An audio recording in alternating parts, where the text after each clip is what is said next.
ऐसे नहीं, मुझे पता ही नहीं चल रहा मैं किन लोगों के बीच में बैठा हूं। यस, 1 2 3।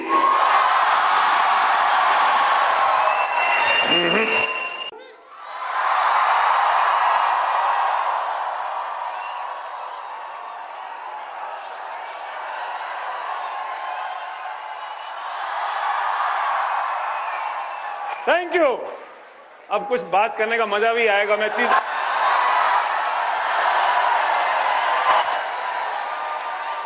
सुनो, मैंने सिर्फ एक कोट उतारा, इसके आगे उतारने वाला नहीं हूं मैं इतनी देर से सोच रहा था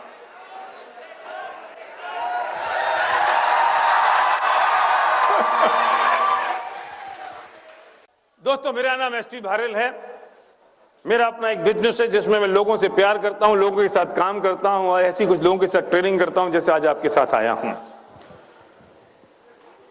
आज मैं आपसे एक बहुत डिफरेंट बात करूंगा क्योंकि आप जिस दिशा की ओर जा रहे हैं और आप जिस प्रोफेसर की तरफ आपने एंट्री ली और आज जो प्रोग्राम आपके बीच में हुआ है, मुझे लगा है कि मैं कुछ ऐसी बात करूं जो आपके जीवन के लिए बहुत उपयोगी हो। आप किसी भी दिशा में जाएं, कहीं भी पहुंचे, वो आपकी लाइफ में एक टर्निंग पॉइंट का काम करे। दुनिया में मैंने आज तक ये देखा, मेरी एज हो गई 49 ईयर्स, क्या चीज ऐसी है जिस चीज से कोई व्यक्ति सक्सेसफुल होता है, कोई व्यक्ति फेल होता है। एक चीज तो ऐसी है धरती पर, कुछ लोग सक्सेसफुल होते हैं, कुछ लोग फेल होते हैं। जो सक्सेसफुल हुए वो भी 9 महीने में पैदा हुए, जो फेल हुए वो भी 9 महीने में पैदा हुए। और ये बात तो पक्की है कि ऊपर वाला पार्शलिटी नहीं कर सकता कि यार इनको फेल बना दो, इनको सक्सेसफुल कर दो। कौन रिस्पॉन्सिबल है, कौन जिम्मेदार है? और जब हम फेल हो जाते हैं तो हम किसी ना किसी के ऊपर आरोप लगा देते हैं। देश ऐसा है, समाज ऐसा है, लोग ऐसे हैं, माँ बाप ऐसे थे जिन्होंने पैसे नहीं दिए, सपोर्ट नहीं मिला, कुछ नहीं मिला। लेकिन उठा के देखो हिस्ट्री, जितने लोग इस धरती पे सक्सेसफुल हुए हैं और सफल हुए हैं, वे सब बेचारे उस जगह से उठे हैं जहां सफलता की कोई संभावना नहीं थी कोई संभावना। तो मैंने बहुत डीप में स्टडी की, तब मुझे पता चला एक चीज ऐसी है, अगर वो चीज आपके पास है तो दुनिया में आपकी सफलता कोई रोक नहीं सकता, और वो चीज अगर आपके पास नहीं है तो धरती पे कोई आदमी आपको सफल नहीं कर सकता। तैयार हो सुनने के लिए? इतनी जोर से क्यों चिल्ला रहे हो यार?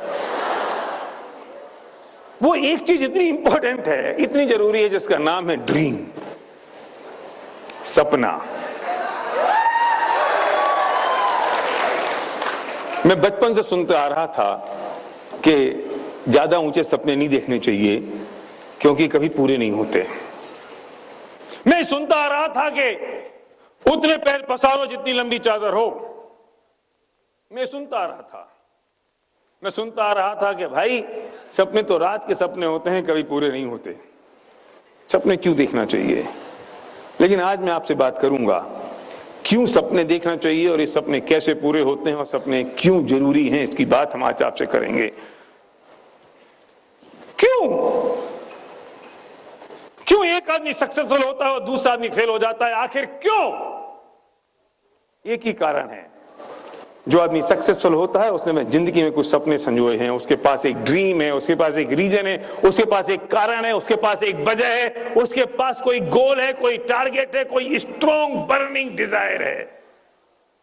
और दूसरा शायद सिर्फ ये सोचता रहता है कि पॉसिबल नहीं हो सकता, वो सिर्फ ये देखता रहता है कि कैसे पॉसिबल होगा, वो ये सोचता रहता है कि शायद ये मेरे लिए नहीं है। क्या होता है ड्रीम? हो सकता है आप में से कुछ लोग सोचते होंगे कि नहीं, अरे यार क्यों सपने देखना है, ये तो पूरे नहीं हो सकते। ड्रीम किसे कहते हैं? ड्रीम मतलब होता है एक गोल, एक लक्ष्य, एक टारगेट, एक इच्छा, ज्वलंत इच्छा, कुछ तमन्ना। लेकिन समस्या ये है कि धरती पे 97% लोग ऐसे हैं जो सपनों के बारे में सोचते भी नहीं हैं। और मजे की बात यह है कि दुनिया में हर एक इंसान को काम तो सपनों के लिए ही करना पड़ता है, ये अलग बात है कि आप अपने सपनों के लिए काम करते हो या किसी और के सपनों के लिए काम कर रहे हो। काम तो सपनों के लिए ही होगा मेरे दोस्त।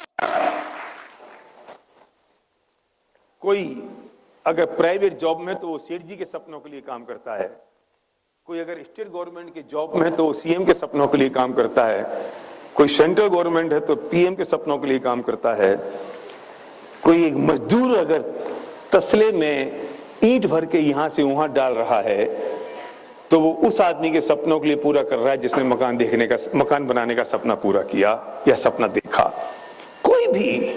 कोई भी इंसान धरती पे काम तो सपनों के लिए ही करना पड़ेगा भाई। ये अलग बात है कि तुम अपने सपनों के लिए काम करते हो या किसी और के सपनों के लिए।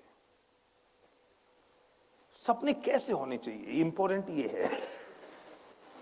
सपना होना चाहिए एक इमोशनल, जिसके पीछे कोई स्टोरी हो, जिसके पीछे कोई चुभन हो, जिसके पीछे कोई एक कारण हो। दो तरह के ड्रीम होते हैं, होता है सुपरफिशियल, होता है इमोशनल। सुपरफिशियल ड्रीम आपका ड्राइविंग फोर्स नहीं बन सकता। एक इमोशनल ड्रीम चाहिए। वो सपना अगर याद आ जाए तो आंखों में आंसू आ जाए, वो सपना याद आ जाए तो शरीर के रोंगटे खड़े हो जाएं, वो सपना अगर याद आ जाए तो शरीर में फरूरी हो जाए आ जाए, वो सपना याद आ जाए तो आदमी चैन से बैठ नहीं सके।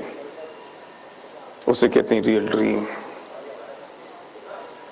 सोचो जरा, कभी आपने क्या उसके बारे में सोचा है? सोचा है कभी? मुझे इसके लिए एक बहुत बढ़िया स्टोरी याद आती है। वो स्टोरी आप सुनोगे तो उछल पड़ोगे, और आपको उछलने की पूरी ताकत, पूरी छूट है। जब तक मेरा सेशन है तब तक, मेरे बाद में नहीं। एक कुत्ता था और एक था खरगोश। कुत्ते की नजर खरगोश पे पड़ गई और कुत्ते ने खरगोश को जैसे ही देखा तो उसको पकड़ने की लपका।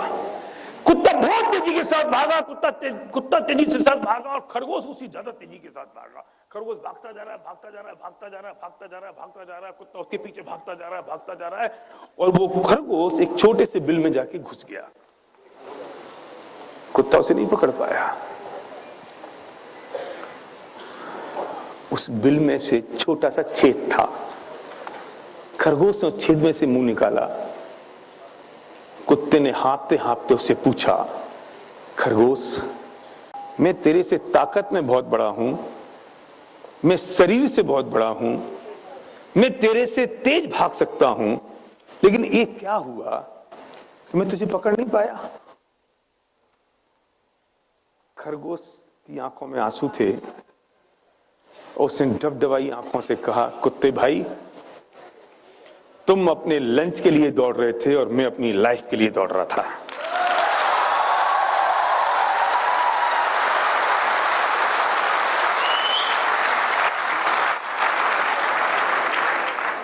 काम तो आप कर रहे हो सुबह से लेकर शाम तक, चाहे जॉब कर रहे हो, चाहे बिजनेस कर रहे हो, चाहे प्रोफेशन कर रहे हो, चाहे पढ़ाई कर रहे हो, लेकिन सोचने की जरूरत है कि आप ये लंच के लिए कर रहे हो या लाइफ के लिए कर रहे हो। अगर आप लंच के लिए कर रहे हो तो सफलता मिलना बहुत मुश्किल है, और अगर लाइफ के लिए कर रहे हो तो दुनिया की कोई ताकत नहीं है कि आपको हरा दे और आपको अपनी मंजिल तक नहीं पहुंचने दे।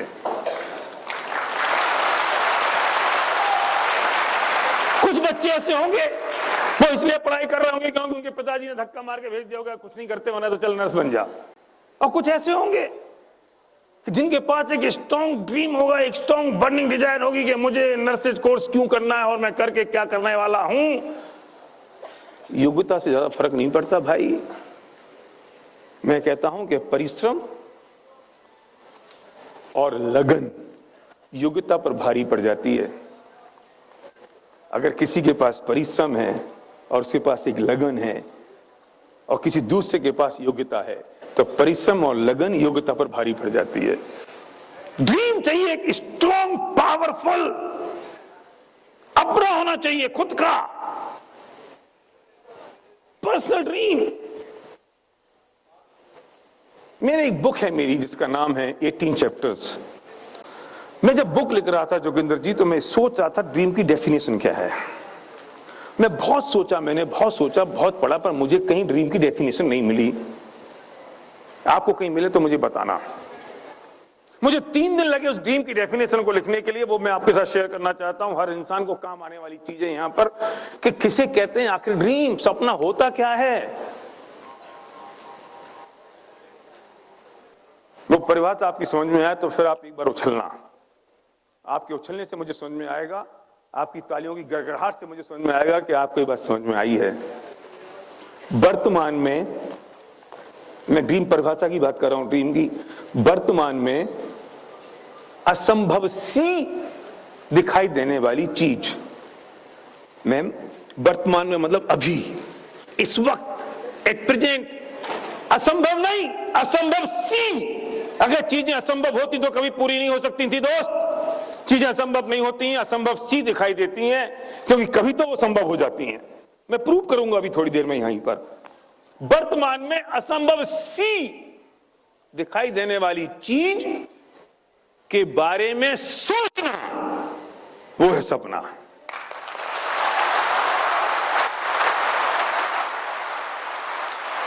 उन्नीस 1962 में केनेडी ने सोचा कि हम चांद पर जाएंगे और वापस आएंगे। इंपॉर्टेंट बात है वापस आना। अगर वो अधूरा सपना देखता तो अभिमन्यु बन जाता। अभिमन्यु चक्रव्यूह में फंसना तो जानता था, निकलना नहीं जानता था। अगर केनेडी ये सपना देखते कि हम चांद पे जाएंगे तो टंग के रह जाते। उन्होंने कहा कि हम 1962 में, वर्तमान में 1962 में हम चांद पर जाएंगे। 1962 में ये असंभव नहीं था, असंभव सा था। अगर असंभव होता तो कभी पूरा नहीं होता, लेकिन 1962 में चीज पॉसिबल भी नहीं थी। कौन सोच सकता था? अरे 1962 का जमाना पोस्ट कार्ड का जमाना था। मेरी शादी हुई थी 89 में। मैं अपनी पत्नी को, पत्नी तो बाद में बनी, जब मेरी सगाई हुई थी तो मैं चिट्ठी लिखता था उसको। और चिट्ठी कैसे लिखता था कि छिप छिप के लिखता था कि बाप देख ना ले, और रात को लाइट बंद करके। मोबाइल भी नहीं होते थे कि मोबाइल की टॉर्च से देख लें। और मैं चिट्ठी लिखता था, फिर वो चिट्ठी में लाल डब्बे में डालने जाता था। फिर 7 दिन में वो बेंगलोर पहुंचती थी। फिर वो पढ़ती थी, तब पढ़ती जब उसके पिताजी ना देख लें। और फिर वो जवाब लिखती थी, ये ना तुम बच्चे तो समझते नहीं हो, तुम समझोगे नहीं। ये तो मेरी उम्र के जो बुजुर्ग है ना, इनको बहुत मजा आ रहा है मेरी बात सुनने में।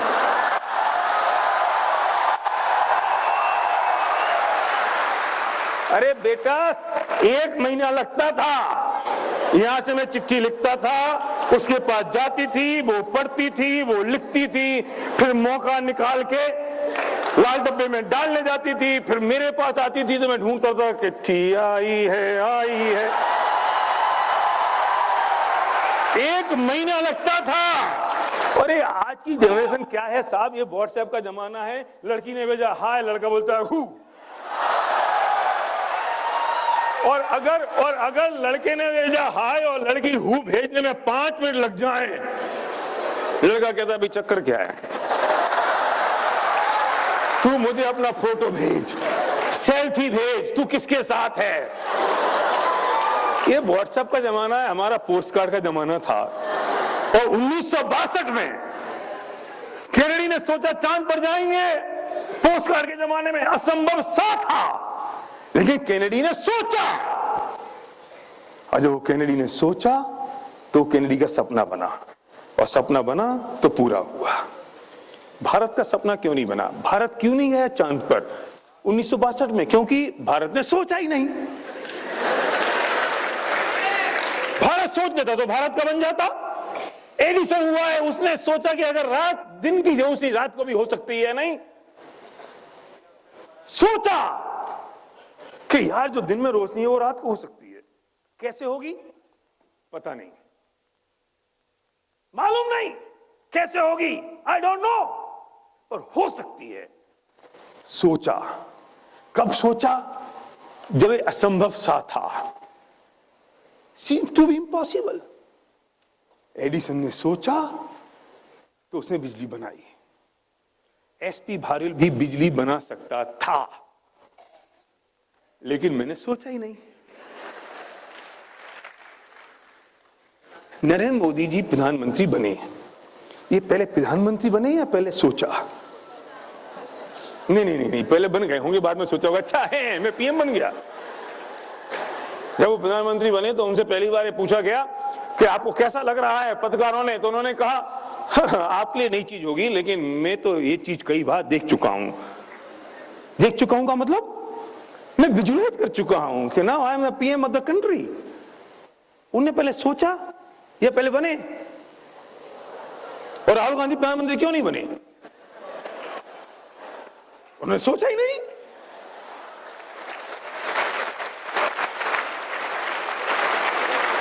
सोचना तो, अरे वाह, आप तो बहुत होशियार हो, मेरा सेंटेंस पूरा कर देते हो। सोचना तो पड़ेगा, चॉइस नहीं है दोस्त। और कितना बड़ा सोचना पड़ेगा? उतना बड़ा सोचना पड़ेगा जितनी तुम्हारी ताकत हो, उतना बड़ा सोचना पड़ेगा जो सोचने से तुम्हारे शरीर के रोंगटे खड़े हो जाएं, उतना बड़ा सोचना पड़ेगा जो सोचते ही तुम्हें एक रोमांच पैदा हो जाए, उतना बड़ा सोचना पड़ेगा जितना सोचते ही तुम्हें चैन नहीं पड़े और तुम्हारे पैर धरती पे नहीं रुकें, उतना बड़ा। अरे कोई आदमी था, राइट ब्रदर्स, उसने सोचा अगर चील उड़ सकती है, ये पक्षी उड़ सकते हैं, तो इंसान उड़ सकता है, इंसान उड़ सकता है। और उसने हवाई जहाज बना दिया। मैं पूछता हूं आपसे, कैसे बनता? नहीं तो हवाई जहाज 1 इंच तो ऊपर कोई चीज उठती नहीं है। उसने 50,000 फुट कोई चीज उड़ा दी, तो पहले उड़ाई है, पहले सोचा। और हम क्या करते हैं? मैं अगर आपके पास आऊं, भाई साहब चलो यार, मैं 10 लाख रुपए कमाना सिखाता हूं, 10 लाख कमाओगे? यार पहले आने दो, फिर सोचेंगे। मैं तुमसे कहता हूं चलो यार तुम राजस्थान टॉप करोगे। अरे यार ये तो हो सकता है कि कभी। मैं आपके पास आगे कहूं कि चलो तुम्हारी शादी ऐश्वर्या से करा दें। हाय हाय, देखो क्या आवाज आ रही है अभी भी। अब नहीं हो सकती, चांसेस नहीं है। अब तुम्हारे साथ इसलिए नहीं हुई क्योंकि तुमने सोचा नहीं, अभिषेक के साथ इसलिए होली क्योंकि उसने सोच लिया। सोचना पड़ेगा। चीजें तो घटती हैं दोस्त, चीजें तो घटती हैं, चीजें तो होती हैं, पर उसके लिए सोचना पड़ता है। गांधी जी ने देश की आजादी के लिए सोचा, तब देश की आजादी मिली। मुझे बताओ ना, दुनिया का कौन सा काम है जो पहले हो जाता होगा, बाद में सोचना पड़ता होगा? सोचो, बहुत बड़ा सोचो, उतना बड़ा सोचो जो सोचने से डर लगता हो। 1962 में कैनेडी को भी डर लगता था चांद पर जाने से, राइट ब्रदर्स को भी डर लगता था, एडिसन को भी डर लगता था, महात्मा गांधी को भी डर तो लगता था कि पता नहीं देश आजाद होगा या नहीं। कि पहले हो जाएगा तब सोचेंगे? पहले उन्हें सोचा, तब देश आजाद हुआ। कभी कभी डर लगता है, और पता है डर क्या लगता है? यार मैंने तो सोच लिया, और जब मैंने सोचा और ये काम नहीं हुआ तो बस ये गया खड्डे में। अगर इसने सोच लिया कि मैंने सोचा और ये काम नहीं हुआ तो खेल खत्म खेल। मैं इस बात को इतने ऐसे कहता हूं कि जिंदगी में चैलेंजेस तो आएंगे दोस्त। चैलेंजेस के डर के मारे अगर तुम कहोगे मैंने सोचा और नहीं हुआ तो कुछ जिंदगी में कर नहीं पाओगे। मुझे डॉक्टर्स ने बताया है कि 10 डेसिमल का दर्द होता है तो किसी आदमी की मौत हो जाती है, लेकिन जब कोई महिला मां बनती है तो उसे 12 डेसिमल का दर्द होता है, फिर भी वो जिंदा रहती है और अपने बच्चे को जन्म देती है।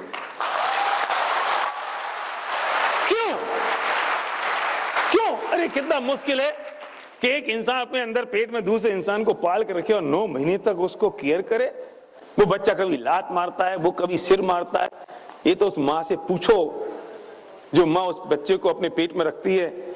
और माँ को दर्द तो तब होता है कि जब वो बच्चा अपनी माँ को छोड़ के चला जाता है, या माँ को अपने घर से बाहर निकाल के हाथ पकड़ के वृद्धाश्रम में डालता है, तब उस माँ को याद आती है कि अरे इसकी कितनी लातें मैंने पेट में सहन करी थी, इसको शायद याद भी नहीं होगा। लेकिन फिर भी वो माँ अपने बच्चे को ये याद नहीं दिलाती है कि तेरी लातें मैंने अपने पेट में सहन करी हैं।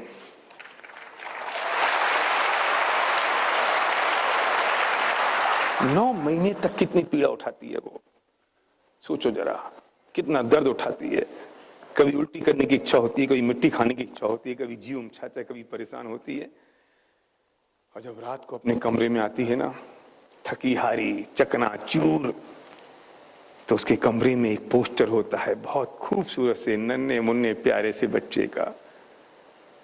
उस बच्चे को वो आंख से देखती है, आंख भर के उसको समा लेना चाहती है, उसे सूंघती है, उसे टच करती है, उसे फील करती है, और उसकी पूरी की पूरी थकान इस बात से उतर जाती है कि वो इस बात की का सपना देखती है कि बस थोड़े से दिन बचे हैं, मेरे घर में एक नन्हे मुन्ने प्यारे से बच्चे की किलकारियां गूंजेंगी। और वो सोच लेती है जब तक वो बच्चा घोड़े पर चढ़ेगा उसकी आंख में वो काजल लगाएगी। वो उसके सपना, उसकी सारी की सारी प्रसव पीड़ा को और प्रसव के दुख को खत्म कर देता है। चैलेंजेस तो आएंगे, बनाओ एक सपना, एक ड्रीम, एक रीजन जो तुम अपने आप को देखना चाहते हो। इस धरती पर किसी भी फील्ड में फर्क इस बात से नहीं पड़ता कि आप क्या कर रहे हैं, फर्क इस बात से पड़ता है कि वो काम आप कैसे कर रहे हैं। अरे ये नाई का काम कैसा है, छोटा है कि बड़ा है? बोलना मत, मैं ही बोलूंगा। बाल काटने का काम, नीम के पेड़ के नीचे एक आदमी बैठ के बाल काटता है, हम सोचते हैं अच्छा है नाई। And what about the Javed Habib? कौन है हबीब? पार्लर चलाता है, सैलून चलाता है, अल्टीमेटली क्या है? बाल काटता है। अगर वो यहां आ जाए तो भी सारे मुझे छोड़ के चले जाओगे उसके पास। हाय हबीब, एक सेल्फी, ऑटोग्राफ प्लीज। उस हबीब ने 10 साल से किसी के बाल नहीं काटे होंगे। सवाल इस बात का नहीं है कि कोई काम छोटा या बड़ा नहीं होता है, काम किस ढंग से किया जा रहा है, सवाल इस बात का है। कौन करता है इंपॉर्टेंट ये नहीं है, कोई काम छोटा या बड़ा नहीं होता है, काम वो होता है कि किस ढंग से आपने उस काम को किया, किस तरीके से आपने उस काम को किया, किस तरीके से आपने उस काम को प्रेजेंट किया। कोई फर्क नहीं पड़ता।